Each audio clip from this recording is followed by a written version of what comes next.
fondo, con Marta Reyes. El fentanilo mata a más de 100,000 personas cada año en los Estados Unidos. Lo que podría parecer, hay muchas presentaciones, pero una inofensiva pastilla, que incluso las hay de colores, se ha convertido también en un gran negocio para los narcotraficantes mexicanos. El fentanilo está en todas partes, esto alertan los especialistas. Hoy vamos a entender qué es el fentanilo, por qué de un medicamento se convirtió en una droga tan mortal, por qué para los criminales y también para los consumidores es tan atractivo, pero sobre todo, de verdad, hoy queremos crear una alerta, una atención de todos los sectores mexicanos para que pongamos atención y combatamos esto que se convierte en una amenaza de ser el mayor problema de salud pública en México. Vamos a comenzar y para este análisis en esta tarde-noche, yo agradezco mucho a nuestros especialistas que estén presentes en A Fondo. Lourdes Angulo, directora y fundadora de la organización Integración Social Werther AC. Gracias, Lourdes. Muchas gracias por la invitación. Gracias. Doctora Silvia Cruz Martín del Campo, investigadora del CINVESTAB, del Instituto Politécnico Nacional. Gracias, doctora. Al contrario, a ustedes. Y el doctor José Andrés Humano, profesor del Centro Público de Investigación CONACYT, miembro del Sistema Nacional de Investigadores Nivel 1. Gracias también, doctor. Hola Marta, hola Lourdes, hola Silvia, encantado de estar con ustedes y con su auditorio. Muchas gracias. Oigan, les comento a ustedes, nuestros invitados, nuestros analistas y por supuesto también el auditorio, que como siempre este programa se divide en 4 diferentes bloques para poder ir entendiendo y analizando a fondo cada uno de los temas, que hoy en este caso es fentanilo. El primer bloque es fentanilo. ¿Qué es? Vamos a hablar justamente de eso. Aquí me gustaría centrarme primero con el tema de ¿qué es el fentanilo, pero su uso original? Porque si uno busca la definición, habla de un opioide analgésico muy potente, etcétera. Pero ¿qué es el fentanilo originalmente, doctora de la Cruz? Sí, el fentanilo es efectivamente un opioide. Eso quiere decir que se parece a los efectos de los derivados del opio. Y el derivado del opio que mejor conocemos pues es la morfina. El fentanilo, a diferencia de la morfina, es completamente sintético. Esto quiere decir que no hace falta sacarlo del opio ni tener un cultivo de amapola. Se puede hacer totalmente en un laboratorio. Se conoce ya hace bastante tiempo y se utiliza rutinariamente en cirugías breves, porque muy rápidamente ingresa al sistema nervioso, ejerce su efecto, ayuda en la anestesia, y son anestesias que inician muy rápidamente y cuando la gente despierta se siente muy bien. Son de uso rutinario y seguramente varios de las personas que nos escuchan lo han utilizado y no lo saben porque no genera ningún problema en el lugar adecuado, a la dosis adecuada. Nos decía usted que entonces el fentanilo es un analgésico creado en un laboratorio y que data desde hace mucho tiempo. ¿Qué efectos produce en el organismo? Nos decía que un efecto analgésico, pero ¿siente alguna otra cosa el paciente? ¿No la siente? ¿Produce algo en el cerebro? Todo esto va encaminado a nuestro siguiente bloque para entender el tema de la droga, pero entender muy bien por qué el fentanilo después se convirtió en otro uso, ¿no? Pero vamos entendiendo desde el fondo. El fentanilo clínicamente se administra junto con anestésicos. Uno no se entera. Se queda dormido inmediatamente y prácticamente la inmensa mayoría no nos damos cuenta en absoluto. Y cuando despertamos no tenemos ninguna molestia. Va acompañado de un anestésico. Claro que también es analgésico, pero esto es porque va pegado a que sea un opioide. Los opioides tienen acción sobre lugares en donde actúan nuestros opioides endógenos, como las endorfinas. Por ejemplo, nosotros liberamos endorfinas y nos damos un golpe. Y eso hace que inmediatamente duela un poquito menos que al mero principio. Y en esos mismos lugares se unen los opioides, o sea que son analgésicos pero su mayor uso es como lo que le llamamos adyuvante anestésico. Sin embargo, si se saca de ahí y se utiliza en una persona consciente a dosis más altas, produce lo que produce la heroína, es decir, euforia, una sensación de relajación, y muchos efectos a nivel del sistema nervioso central que en general hace que todo vaya hacia abajo. La gente tiene sueño, tiene relajación y todas estas sensaciones parecidas a las de la euforia.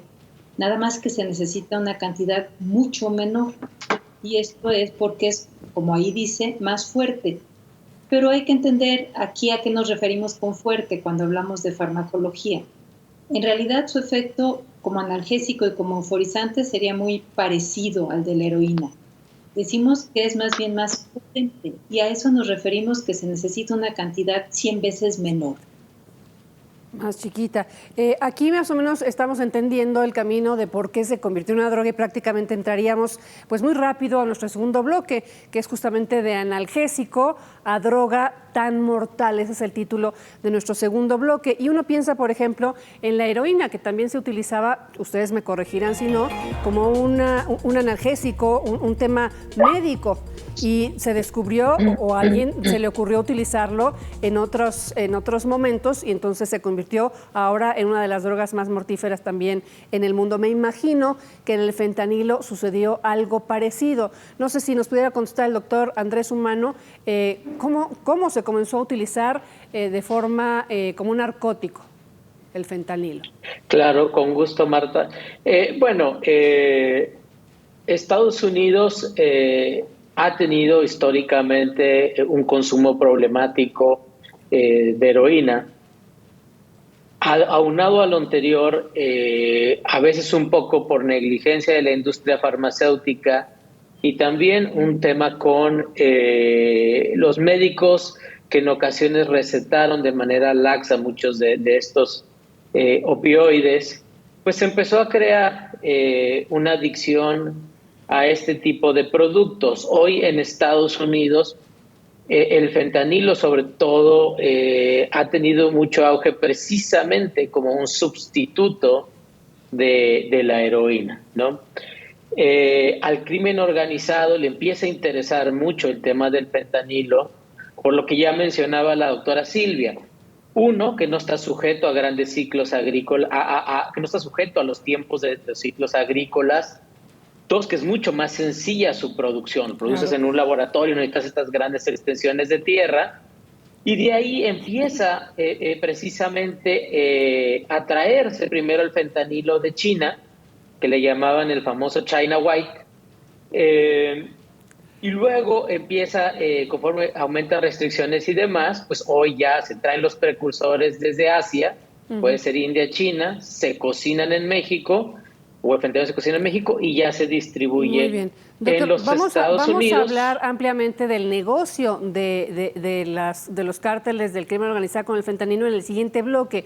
Le digo, queremos ir avanzando poco a poco para que todos entendamos de qué se trata y por qué es tan importante que tomemos conciencia de esto. Estábamos hablando que era un medicamento o un analgésico, igual que la heroína, ante la irresponsabilidad, ante el uso indiscriminado del medicamento o del producto, comenzó a utilizarse como una droga, así. Y si es lo mismo el fentanilo de la farmacología y el fentanilo que utilizan para las drogas. Lourdes Angulo. Sí, bueno, según nuestra experiencia, lo que hemos visto en base en la población que trabajamos, que son personas que se inyectan sustancias psicoactivas, hemos visto que el fentanilo se le está mezclado con heroína. O sea, ninguna persona que va o busca realmente fentanilo, sino que lo compra y viene mezclado con la heroína. Es lo que hemos detectado en el momento.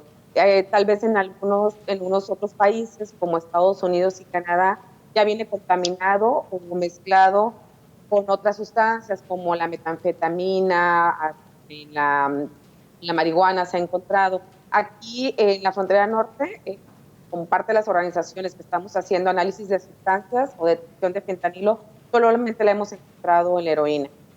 A ver, creo que tengo que ir un pasito más atrás y me parece que la respuesta a lo que necesitamos saber lo tiene la doctora Cruz, la doctora Silvia Cruz Martín del Campo. Decía yo que sí es lo mismo ese fentanilo que se utiliza en el tema médico que el que se utiliza de forma ilegal como una droga. ¿Es exactamente lo mismo? ¿Es exactamente la misma sustancia, la misma fabricación o no lo es? Es la misma fabricación, pero cualquier medicamento, es la misma sustancia, el mismo principio activo, pero cualquier medicamento tiene controles de calidad, se sabe la cantidad está en agua limpia y en viales, ¿no? En lugares perfectos. También existen parches. Hay parches para el tratamiento, ahí sí, de dolor, y esos parches en México no son muy comunes, son mucho más comunes en Estados Unidos, por ejemplo, e incluso existe como paletas para utilizarlo en niños a la hora de una anestesia, para una cirugía.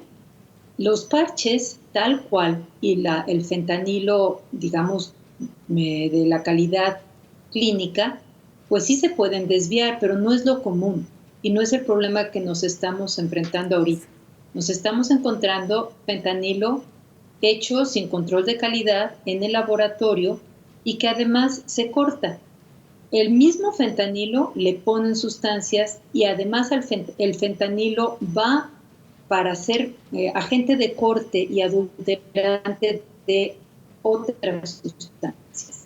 O sea, el principio es exactamente el mismo, pero la presentación, al menos en México y como droga, es otra. Es un polvo que está mezclado con otras sustancias, o bien se hizo y con ese líquido se rociaron las otras sustancias. Es tan potente que con eso es suficiente. De acuerdo. Aquí lo que decíamos es que, digamos que aquí en México hemos estado escuchando, creo que desde hace varios años, me acuerdo que incluso Donald Trump le reclamó a México el tema de la crisis de consumo de opioides en Estados Unidos, y era cuando uno todavía como que no entendía bien a qué se refería Donald Trump, porque no sabíamos tanto en México, por lo menos no era tan del dominio de la sociedad en general. A lo mejor ustedes, por supuesto, lo estudiaban desde hace mucho como especialistas, pero nosotros lo escuchábamos como muy lejano y muy ajeno. Y aquí me parece importante hablar de que ya en México no solamente se produce, que yo lo decía al principio de este espacio, México no solamente es productor, porque sabemos que gracias a pues, la laxitud de la seguridad, de los protocolos, de las revisiones, etcétera, pues se puede producir y se puede distribuir y se puede exportar y etcétera, ¿no? Es un gran negocio, que eso sí vamos a hablar un poquito más adelante, pero lamentablemente se está convirtiendo también ya México en un consumidor. De eso me gustaría hablar con Lourdes Angulo, que se dedica justamente a trabajar con poblaciones vulnerables y poblaciones que sufren este tipo de adicciones. ¿Cómo llega esa adicción o cómo ese consumo a México? Sí, Marta, pues como lo mencionaba hace un momento, a los consumidores, principalmente de esta zona de la frontera norte, que es Tijuana, Mexicali, ciudades fronterizas de Sonora y Chihuahua, el fentanilo ha llegado mezclado con la heroína. Y además, en los últimos meses también, digamos, en últimos meses o año, también llega en estas pastillas azules, le llaman las famosas M30, que además se fuman. A las personas usuarias no se les informó o no sabían en su momento qué estaban consumiendo.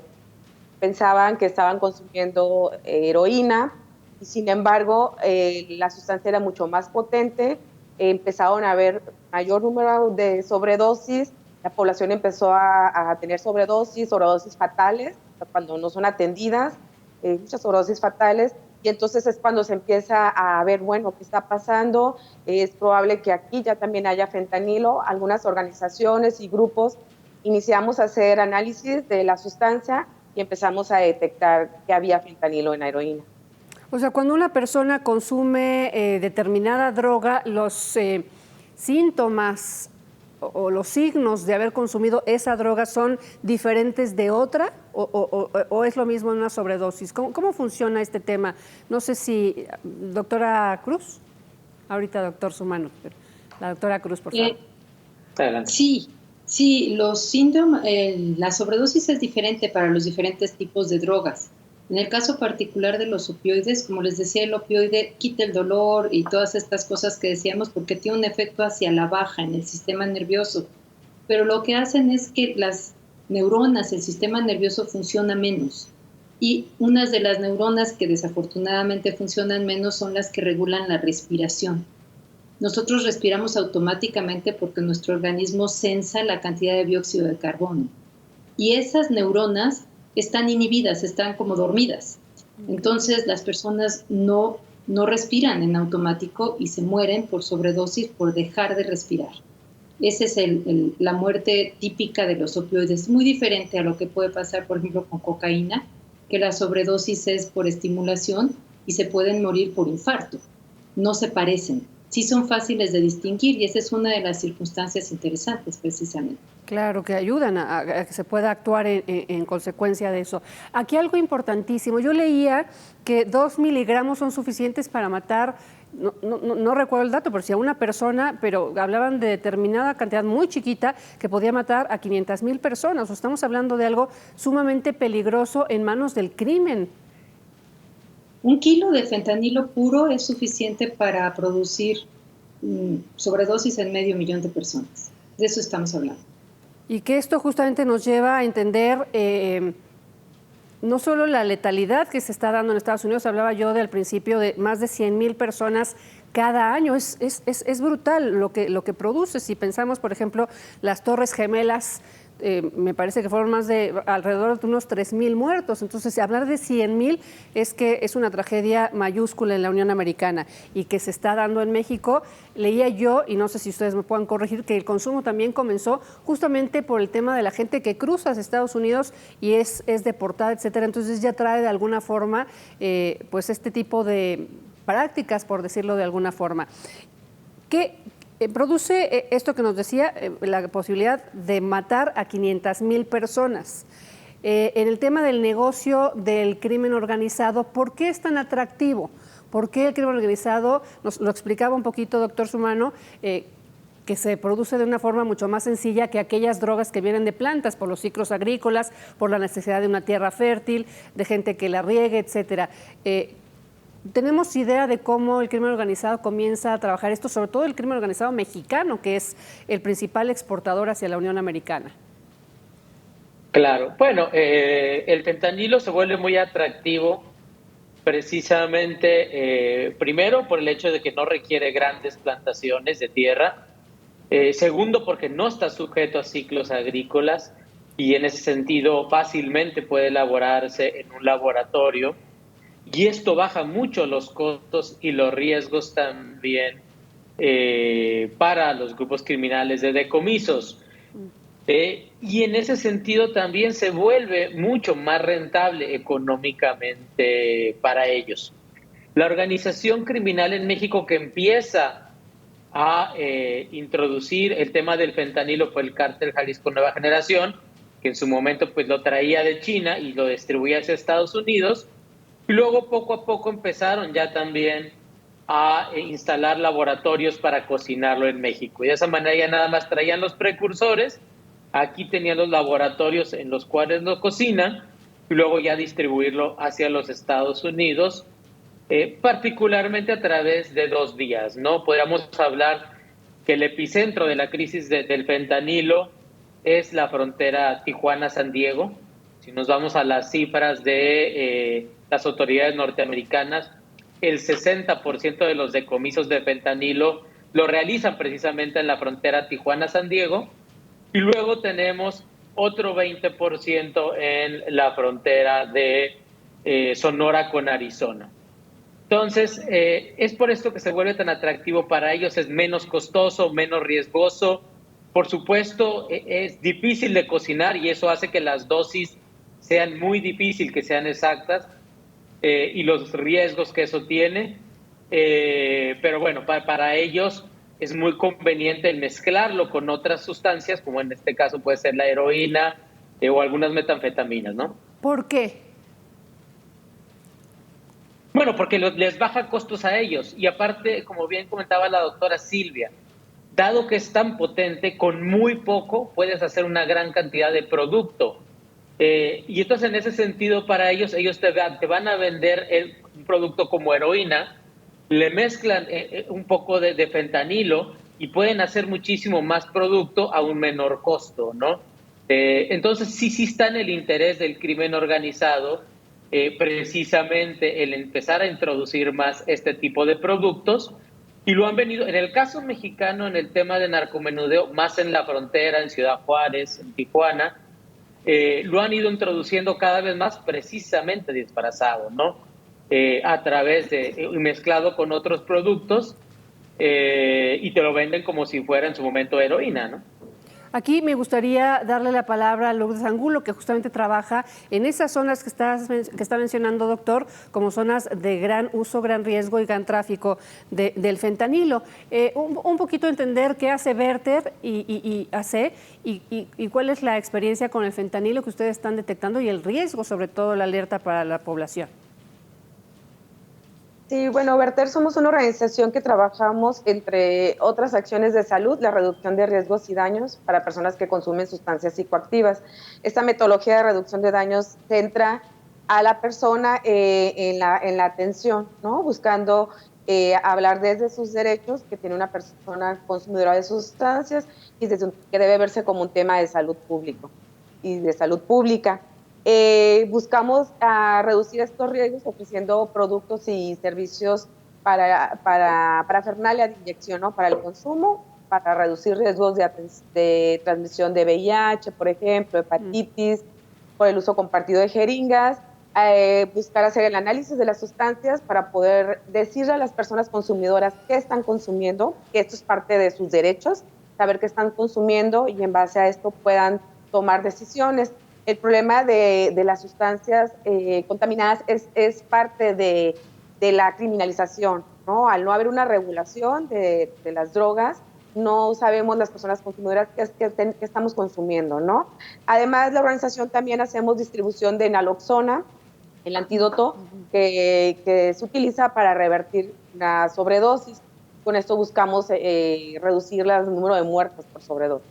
Sí, que es un medicamento controlado, tengo entendido, y que en México realmente es muy difícil de conseguir. Estaba yo leyendo que en Estados Unidos pues hasta casi se reparte justamente para tratar de disminuir la cantidad de muertes, pero en México está completamente prohibido y es muy difícil de encontrar, que eso es una situación que las personas como ustedes, como Verter, etcétera, quieren difundir un poco y tratar de crear políticas públicas. Pero aquí estaba yo escuchando esto de cómo se mezcla el fentanilo de manera ilícita con otro tipo de drogas. Esto, de alguna forma, pues es peligroso. Digo, no porque la heroína, la cocaína, etcétera, no sean peligrosas, son peligrosas, pero con esto es una trampa mortal para el consumidor que ni siquiera tiene idea de lo que está consumiendo. Yo estaba pensando, el tema de la legalización de las drogas podría terminar con ese negocio millonario del crimen organizado. Doctor Sumano.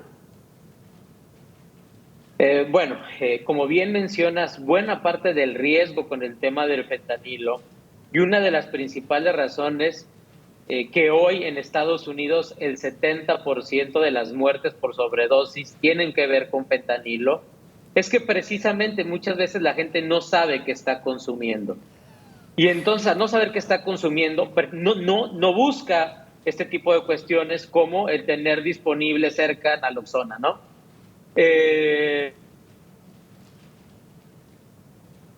Se congeló. Vamos a platicar con la doctora Cruz sobre algo que estaba yo también leyendo. Doctor, ahorita regresamos con ese asunto, pero me gustaría hablar de algo que creo que pues tenemos que estar muy atentos los padres y me gustaría que también los jóvenes, los niños, si alguien está viendo este programa, pues estén alertas. Estaba yo leyendo de las diferentes presentaciones que ya nos platicaba la doctora, pero aquí principalmente me parece que está circulando el tema de venta a través de las redes sociales, algo que estamos viendo en pantalla, el fentanilo arcoíris, que fue hace unos días pues muy alertada a la población respecto a que se estaba vendiendo casi como dulces y que incluso se estaba en algunas zonas de los Estados Unidos pues alertando a los padres que los niños no salieran a pedir dulces porque se estaba repartiendo esto como un caramelo. Sí, bueno, esa es una estrategia que se ha utilizado también, antes se utilizó, por ejemplo, con el éxtasis, con las tachas, que es hacer presentaciones que no parecieran riesgosas. Estas presentaciones, el fentanilo de colores, el fentanilo, el M30 también, son estrategias mercadológicas como cualquier otra, marketing. Es de llamar la atención porque tenemos los dos fenómenos, dependiendo del tiempo. Aquí en México inició como un consumo no deliberado, realmente como adulterante de otras sustancias. Y en la frontera también, con trabajos que han hecho los compañeros de allá y también gente de otras organizaciones, y la doctora Clara Fleis ha visto que pues la gente más bien se dieron cuenta que estaban consumiendo porque se morían, porque tenían sobredosis. Y las personas se llevaban la sorpresa. Pero ahora, 2 o 3 años después de esos primeros estudios, hay gente que ya busca que sea fentanilo o que tenga fentanilo. Y esa es la historia natural, porque los opioides son extraordinariamente adictivos. Entonces, una de las cosas, además de que sea un gran negocio, porque desde luego lo es, y además son drogas fáciles de transportar, porque la cantidad es tan pequeña que no se necesitan los grandes trailers ni nada, se puede pasar en bolsitas, pues es que es muy adictivo. Los opioides son altamente adictivos y dejar de consumirlos cuesta mucho trabajo porque la gente se siente muy mal, tan mal que le llaman la malilla, y también a la inyección o al tomar las cosas le llaman la cura, porque se sienten fatal durante la abstinencia. Y eso hace que la gente, por ejemplo, esté consumiendo algún estimulante, lo mezclan con opioides y al dejar de consumirlo se van a sentir más mal que antes, porque ahora van a tener el síndrome de abstinencia a opioides y va a ser mucho más fácil que vuelvan a buscar esa sustancia que se los cae. Ahorita que decía que es muy fácil de transportar, me estaba diciendo nuestro productor aquí por el apuntador, 1 kilo de fentanilo es 1 millón de pastillas. Algo así. Lo quise decir al aire justamente para que entendamos lo fácil que es llevar y traer el fentanilo, ¿no? Son los grandes cargamentos y esta pastillita, de ese millón de pastillitas, pues lo que puede producir, que es lo que nos estaban diciendo, ¿no? Son cantidades muy chiquititas con un impacto muy fuerte en lo que son los narcóticos para el consumidor, tanto para arriba como hacia abajo, por supuesto. Si me permiten, vamos a hacer una pausa y regresamos rápidamente a Adivina analizando el tema del día de hoy, fentanilo. ¿Qué tanto existen en las políticas antidrogas de nuestro país? La estrategia contra el fentanilo, tenemos detectado el consumo, sabemos cómo trabajarlo. De todo esto vamos a hablar regresando de la pausa. Volvemos.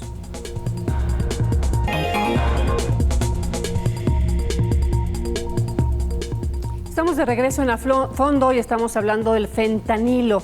El fentanilo se está vendiendo en todas partes. Esta es una declaración que a mí me impactó muchísimo, doctora, no nada más porque era el título de un artículo respecto al fentanilo en una entrevista a usted, sino por lo que significaría, se está vendiendo en todas partes. Estamos hablando de que se vende en las redes sociales, de que cualquiera puede ir y buscar fentanilo en las redes sociales y tenerlo, si no me equivoco, prácticamente en la puerta de su casa. Se está vendiendo en todas partes. Uno piensa en cuando sus hijos van a un antro, como dicen ahora los chavos, y les dan pastillas de esto o del otro. En fin, la verdad es que como padres me imagino que quien está viendo este programa pues también está preocupado respecto a cómo trabajar con sus hijos esta alerta respecto a esta sustancia tan peligrosa. El fentanilo está vendiendo en todas partes. ¿Qué quiso decir con esto, doctora? Sí, bueno, si está en la red y se puede pedir, pues desde luego ya está en todas partes. También sabemos a ciencia cierta que está en la frontera. Y en México faltan estudios de lo que se les llama testeo o drug checking, que es hacerle la prueba directamente a cada una de las sustancias que están circulando. En ese sentido, cuando tengamos esas pruebas, podremos decir exactamente cuáles son todas esas partes. Yo me refería en realidad a la facilidad. Está en el mundo, es una crisis internacional y está en la red. Con eso puede estar en cualquier lado. No es que salgamos y realmente a los niños les vayan a dar en Halloween los dulces. No estamos en esa situación. Si estuviéramos, lo sabríamos, porque habría muertes. Pero creo que hay que actuar antes de que estemos en esa situación, sí, me parece, ¿no? Por esta es la razón de estos programas, claro. Que aquí nos hablaba de ese... Perdón, doctora, adelante. No, ese es el punto. Sabemos lo que pasó con la crisis, o con lo que está pasando con la crisis de los opioides en Estados Unidos, y en Canadá ya está un poquito más controlada, aunque la pandemia la volvió a descontrolar, y sabemos que en la frontera mexicana se mide, se ha tenido la prueba exacta y está publicado de que en muestras de heroína y en muestras de cristal, ahí está. Nos faltan las pruebas aquí en la Ciudad de México y a los lados, pero pues en realidad es porque no las estamos haciendo, no es que las pruebas estén saliendo negativas. Y las drogas no conocen de fronteras y en el momento en que están en la red, están en todos lados. La mejor manera de prevenirlo es saber qué es tener el cuidado de no estar consumiendo, pues de hecho, cristal y heroína ya de por sí eran peligrosas, ahora contaminadas lo son más. Nunca, si las personas tienen la decisión riesgosa de consumir, jamás hacerlo solos, porque el riesgo de muerte es muy grande. Y prevenirnos, además, con tener a la naloxona disponible. En este momento no es que esté prohibida, es que se necesita una receta para comprarla. Si yo tengo una gente con una sobredosis, voy a ir con un doctor a conseguir la receta, a ver si me la venden en una farmacia que no quiere saber de gente que está consumiendo sustancias, y voy a regresar, pues se murió. Eso tiene que cambiar radicalmente. La naloxona, es más, la sobredosis a heroína, por muy horrible y posiblemente mortal que sea, tiene como característica particular que hay un antídoto. La naloxona se pega al mismo lugar que se pegan los opioides en el organismo y los desplaza. Entonces los quita. Literalmente la gente que no está respirando vuelve a respirar. Eso es una ventaja y tenemos que tenerla en todas partes. Que la naloxona también es un medicamento, tengo entendido. Así es, la naloxona es un medicamento, bueno, es una sustancia muy parecida, de hecho, a la morfina, pero que tiene unas modificaciones que hace que, como si fuera la llave y la cerradura, siempre se dice eso, el opioide llega, se mete a la cerradura y la abre, hace los cambios. La naloxona se parece lo suficiente para llegar, meterse y estorbar, y hace que los opioides salgan y ya no se puede volver a unir, al menos en el rato que está ahí la naloxona. Salva vidas. ¿Y para qué fue creada la naloxona originalmente? Bueno, la naloxona se encontró de hecho primero buscando analgésicos. Hacían cambios en la molécula y encontraron que esa en particular no solo no era analgésica, sino que hacía que era antídoto de aquellas. Y ahora en la clínica se puede utilizar si una persona en un momento dado, por ejemplo, llega con una intoxicación de opioides, le dan la naloxona y sale, o si en un momento dado tuvo su mamá o tuvo una exposición sin saberlo, hay que tener la naloxona para que si se estabiliza, pero después de un tiempo se regresa a la inhibición porque se llama remorfinizarse, la naloxona saca a las personas de cualquier efecto exagerado de un opioide imprevisto. ¿Y no tiene efectos secundarios para la persona? No, porque es el antídoto. Si yo me la tomo, a mí no me pasa nada. Si una persona está bajo los efectos del opioide y se lo toma, ahí es igual que respira otra vez y se pone mal porque tiene el síndrome de abstinencia, porque le quitamos al opioide, pero está vivo. De otra manera, la muerte puede ser en segundos. Sí. Con el fentanilo en segundos. En segundos, exactamente. Por eso que nos explicaba de la respiración. Deja respirar, pues evidentemente una persona que no respira, pues en pocos minutos se muere. Aquí hablar de las políticas mexicanas contra las drogas, doctor Sumano. La verdad es que ve uno las políticas que hay contra las drogas comunes, y la verdad la pregunta podría parecer absurda, pero México tiene dentro de sus políticas contra las drogas algo contra el fentanilo. ¿Realmente lo estamos tomando con la importancia que merece?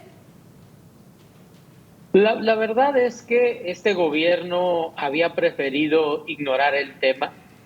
Recientemente ha tenido que hacer mucho más, en gran medida por la presión de los Estados Unidos. Durante la administración Trump, prácticamente la agenda fue monotemática, el tema era migración, y mientras me ayudaras en el tema de migración, entonces no me metía en otros temas. Hoy ya con la administración Biden y con la epidemia que tienen ellos en Estados Unidos, pues han presionado mucho a México. Inclusive en la última reunión de alto nivel, le pidieron a México crear esto que ellos llaman fuerzas de tarea conjunta o Joint Task Force, específicamente para el tema de fentanilo. Entonces sí, hoy México está haciendo un poco más en el tema del fentanilo, mucho presionado por Estados Unidos. Si uno ve los decomisos, va a ver que hay más decomisos de fentanilo. Esto pues es natural por dos cuestiones. Una, hay más fentanilo circulando, y dos, porque se está buscando más, aunque sigue siendo muy poco para la magnitud del problema. Política de reducción de daños no hay, es decir, en México no existe ningún tipo de estrategia de reducción de daños, de tener disponible naloxona, por supuesto que no. Y en el tema de buscar una estrategia más bien de salud pública, ¿no? Un tema que se ha mantenido como un tema de seguridad pública, pero que en realidad lo tenemos que platicar entre los dos países como una emergencia de salud pública. Entonces me parece que mucho tiene que ver precisamente con atenderlo desde esa perspectiva, campañas de concientización. Hay casos exitosos, ahí está el tema del tabaco. El tema del tabaco me parece que ha sido exitoso, cómo se ha logrado reducir el consumo del tabaco tradicional. Entonces, creo que sí tenemos experiencia de dónde agarrarnos para poder atender esta problemática desde una perspectiva de salud y no solo como un tema de seguridad pública. Voy a dejar un poquito en paréntesis este tema de la salud pública y la seguridad pública, que me parece muy interesante que entendamos la diferencia y realmente también saber si México sí está haciendo o no está haciendo y qué opinan el resto de nuestros panelistas. Pero quiero regresar un poco al asunto del testeo, de esas pruebas que nos comentaba doctora Cruz Martín del Campo con Lourdes Angulo, porque me dice, ella trabaja directamente con esa gente que se inyecta determinada sustancia y que dentro de esa sustancia estaba el fentanilo. Ustedes han trabajado, han detectado gente que directamente ya está buscando el fentanilo, ya no le es suficiente a través de otras drogas, o a lo mejor la atraparon con otras drogas para consumo de fentanilo. ¿Sí lo han trabajado? Sí, así es. La mayoría de la población con la que estamos trabajando en este momento, que vienen a nuestro espacio comunitario por servicios de reducción de daños, son personas que están consumiendo fentanilo. Prácticamente el 100% están consumiendo. Y es cierto, o sea, finalmente al inicio se les dio mezclado sin que supieran. Ahora ya lo saben, también además por la información que les hemos dado, analizando la sustancia, explicándoles qué es el fentanilo, pero de una manera, pues, de lo que es, ¿no? Finalmente es la sustancia que está en el momento, que se les está vendiendo. Entonces, buscamos no criminalizar, sino dar las herramientas para el cuidado de su salud, y entonces finalmente ya las personas sí, pues saben que están consumiendo, su cuerpo se hizo tolerante al fentanilo y es lo que buscan en este momento. ¿Qué tipo de población estamos hablando? ¿Está en los jóvenes, en los migrantes, en la población de calle? ¿En qué tipo de población está en este momento el fentanilo en la frontera? Las sustancias inyectadas las consumen prácticamente población de cualquier esfera, ¿no? De la sociedad. Puede ser, nosotros atendemos principalmente población en contexto de calle, personas también migrantes o que han sido deportadas y se han quedado aquí en la zona fronteriza, también personas que son de la ciudad de Mexicali, pero también conocemos y sabemos, inclusive por algunos servicios vienen personas que tal vez son personas que tienen un trabajo fijo, personal de salud, o de los como médicos, médicas también consumen sustancias inyectadas. Que lo pregunto no por estigmatizar ni por señalar a alguien, lo pregunto porque mucha gente dice, pero es en determinada población, no, acá por acá no se consume, no, es que es de gente, o sea, entender que está en todas partes y al alcance de todos y que todos corremos el riesgo, ¿no, doctora de la Cruz? Cruz Martín del Campo, perdón. No, cuidado.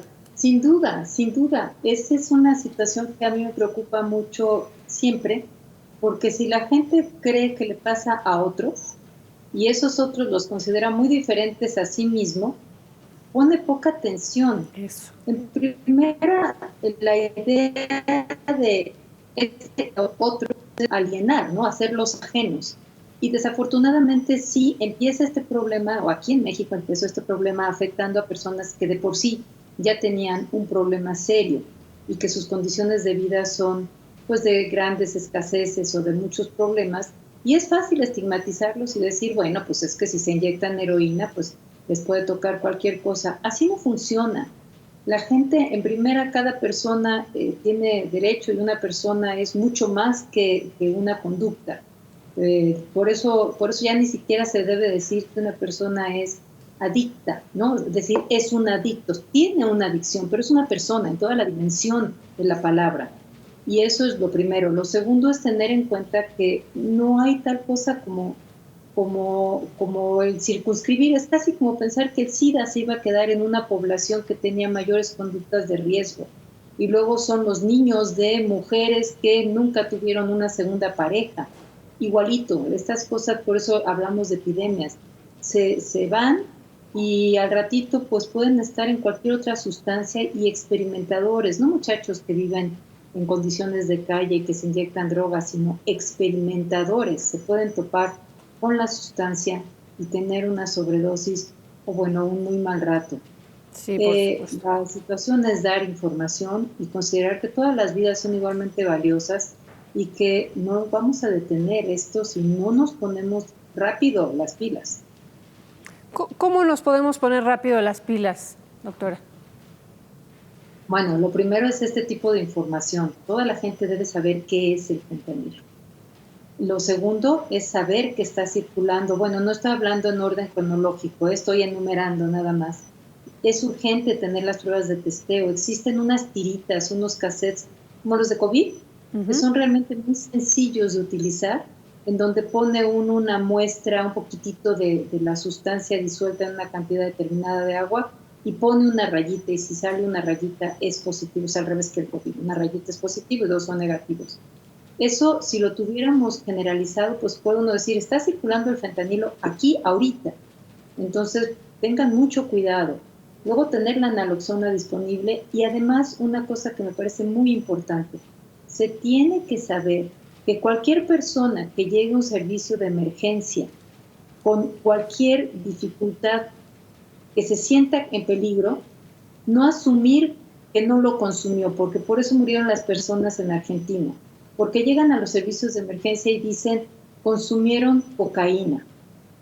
Y al pensar que consumieron cocaína, no se cree que existe el riesgo de que dejen de respirar. Entonces, frente a la duda, la naloxona. Si llegan diciendo que consumieron metanfetamina, también, frente a la duda, la naloxona, porque si no, pues pueden morir. Y bueno, por supuesto, pues hay que tener mucho más cuidado con los precursores. Eso lo hizo China. Sí, la China White venía todo de allá. Y en un momento dado el gobierno dijo, vamos a tener control sobre los precursores. Y entonces ahora los exportan a México y se hacen en México. Y por eso está, pues sí, literalmente inundando nuestro territorio. Se exportan a México. ¿México los recibe de manera ilícita o cómo llegan a México, doctor Sumano, los precursores? Claro. Bueno, hace muchos años el fentanilo incluso llegaba directamente empaquetado desde China. Luego empezaron los controles, se cerraron puertos como el de Los Ángeles, por ejemplo, que era un puerto por el que llegaba mucho. Estados Unidos empezó a poner controles mucho más duros y empezaron a exportarse los precursores a México. Hoy China, como bien menciona la doctora Cruz, ha puesto mucho más controles. India en ese sentido está sustituyendo de manera importante como proveedor de precursores químicos. Hoy una buena cantidad de esos precursores llegan a México desde la India. Llegan, por supuesto, de manera ilícita. Okay. Dependiendo de la organización criminal que las esté trayendo, pues pueden llegar normalmente a puertos del Pacífico. Los más comunes, pues el puerto de Lázaro Cárdenas, el puerto de Manzanillo, el puerto de Mazatlán o el puerto de Guaymas. Y luego de ahí ya los trasladan a algunos laboratorios para cocinarlos y luego circularlos ya por tierra hacia la frontera, que como mencioné, en gran medida y la mayor parte va precisamente a la frontera de Tijuana, San Diego, y otra buena parte a las fronteras de Sonora con Arizona, ¿no? Pero normalmente llegan vía mar a los puertos del Pacífico. Bien, vamos a hacer una pausita y estamos de regreso rápidamente aquí en A Fondo, hoy hablando de fentanilo.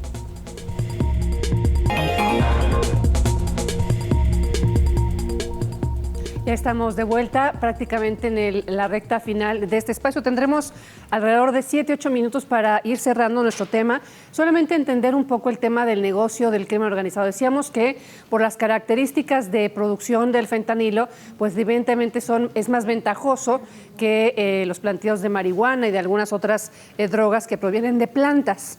Esto evidentemente tiene un impacto y hay que decirlo y hay que reconocerlo, en las economías de algunas poblaciones mexicanas, Guerrero, Sinaloa, etcétera, grandes estados productores de droga que prácticamente pues han visto mermado el sistema de vida. ¿Cuántos campesinos fueron cooptados por el crimen para cambiar sus cultivos por este tipo de drogas?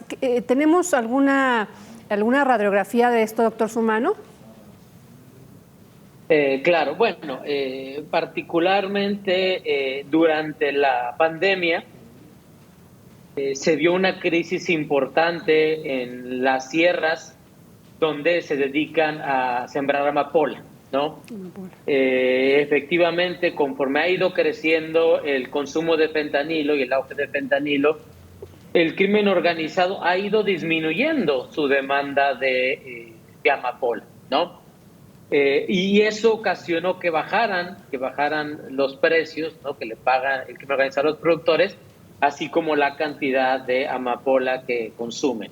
Y ahora, en una época pospandémica, se ha ido un poco estabilizando la situación, pero sí, muchas de estas comunidades que se dedicaban tradicionalmente al cultivo de la amapola, pues han visto seriamente afectados sus ingresos ante pues la incursión tan fuerte de este producto que funciona en gran medida como un sustituto del otro, ¿no? Sí. Que estaremos de acuerdo, parecería absurdo pensar y preocuparnos por esa gente, pero la verdad es que hay que pensar en las economías de gente tan vulnerable, que bueno, este tema del fentanilo es amplísimo y creo que valdría un capítulo aparte totalmente el tema del negocio y de las economías y etcétera. Pero hoy me quiero centrar en el tema de salud pública, de evitar un problema de salud pública. Y decía doctora Cruz Martín del Campo el tema de ponernos las pilas. Y yo decía aquí fuera del aire que lo más preocupante, con lo que me quedo yo y me siento un poco atada de manos respecto a las recomendaciones que uno pudiera dar, es que normalmente el inicio del consumo es sin saberlo, que eso me parece gravísimo. Uno podría decir muy fácil, pues entonces que no consuman drogas, pero pues no es tan sencillo, me parece que no es tan sencillo, doctora. Primero Lourdes, por favor. Sí, claro, no es tan sencillo y también reconocer que no todos los consumos son consumos problemáticos. Hay consumos experimentales, consumos, hay personas que consumen solamente a lo mejor los fines de semana, otro tipo de sustancias, y como mencionaba la doctora Silvia Cruz. Se pasmó, se congeló. Entonces, doctora Cruz Martín del Campo. Sí, bueno. No, ya regresó. ¿Allá? Perfecto. Gracias, doctora. Adelante, Lourdes. Gracias, perdón. Bueno, mencionaba que no todos los consumos son problemáticos y reconocer el derecho que tienen las personas a consumir, ¿no?, ciertas sustancias que a lo mejor son consumos recreativos. Y como decía la doctora Silvia Cruz, si no tenemos cómo analizar las sustancias, no podemos saber si las sustancias, a lo mejor otras sustancias como la cocaína, el cristal, otras sustancias recreativas, a lo mejor para ciertas personas, pueden estar adulteradas o contaminadas con fentanilo. Por eso es tan importante poder analizar estas sustancias. Claro. Aquí me quiero detener tantito en esto que decías, el uso recreativo de las sustancias psicoactivas. ¿El fentanilo puede consumirse de forma recreativa? Escuchaba hace ratito que también decías que el organismo aceptó de alguna forma, no sé exactamente el término que decías, pero que resistía el fentanilo. Pensé que eso no era posible, que finalmente era tan fuerte, tan adictivo, que terminaba dañando terriblemente a la persona. Los opioides difícilmente puede consumirse de una forma recreativa, ¿no? Sin embargo, sí hay que reconocer que la autonomía de las personas y la capacidad que tienen también para decidir el consumo, ¿no?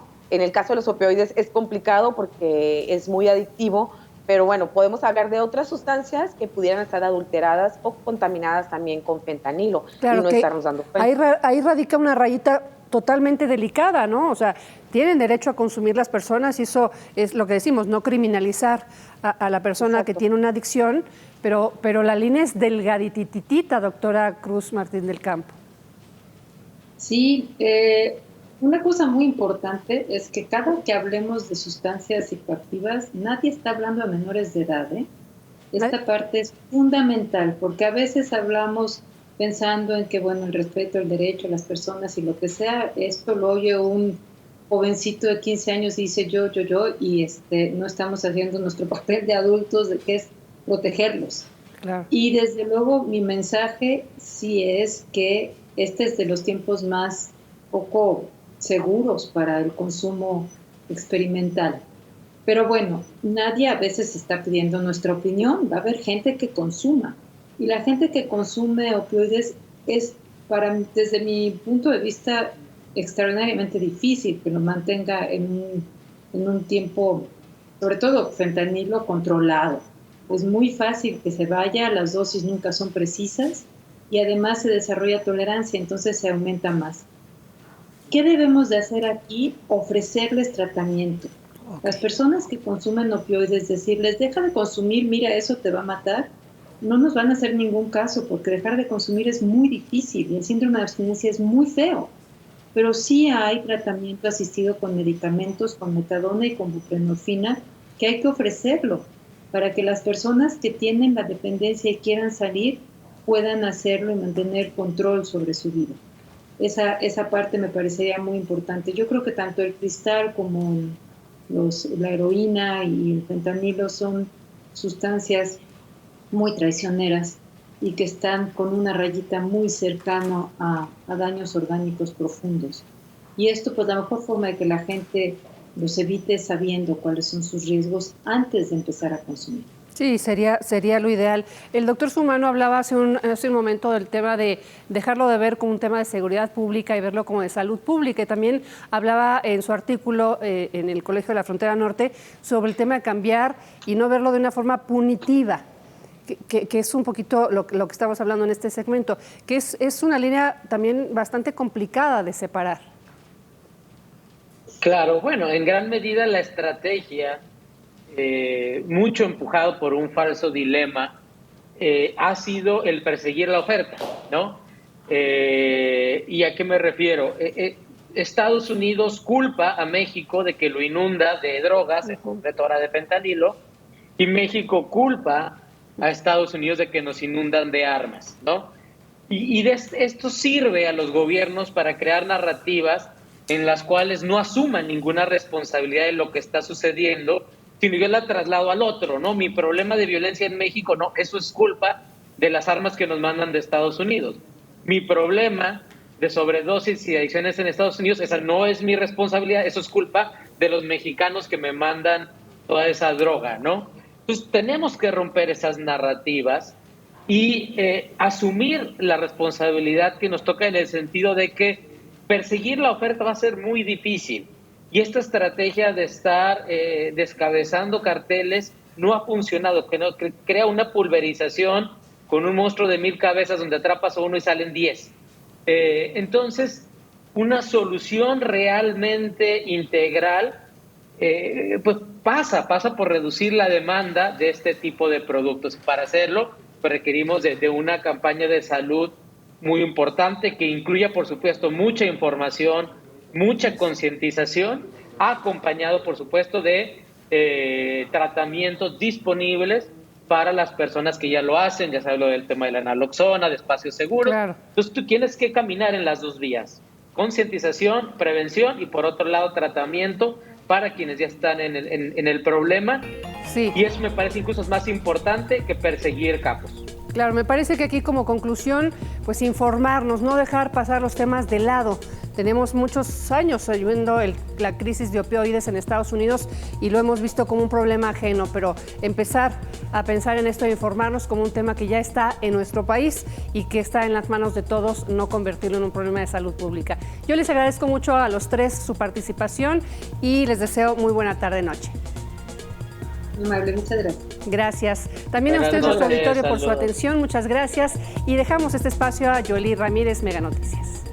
¿Qué tal, Marta? Un gusto gusto saludarte. Vamos a platicar en minutos de esta polémica propuesta para abrir un museo del narcotráfico allá en Badiraguato. Obviamente hay opiniones encontradas y en minutos vamos a tener una entrevista sobre este tema. Adelante, Evelyn. Vamos a hacer una muy breve pausa. Volvemos con más.